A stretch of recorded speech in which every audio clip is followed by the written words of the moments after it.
Hi everyone, in front of me I've got OPPO Reno15 FS and let me share with you how to clear credentials on this device.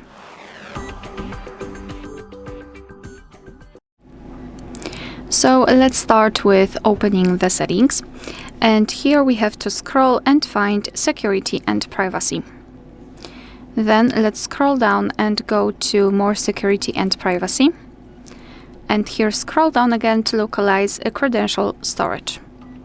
So here we've got the option we're looking for, remove all user certificates. So let's tap on it and confirm it by tapping on OK. Now let's enter the screen lock to confirm. And as you can see, not only we've got this information, but also this option is inactive, which means that we just successfully removed all saved certificates. Alright, so that will be all. Thank you so much for watching. Please hit the subscribe button and leave the thumbs up.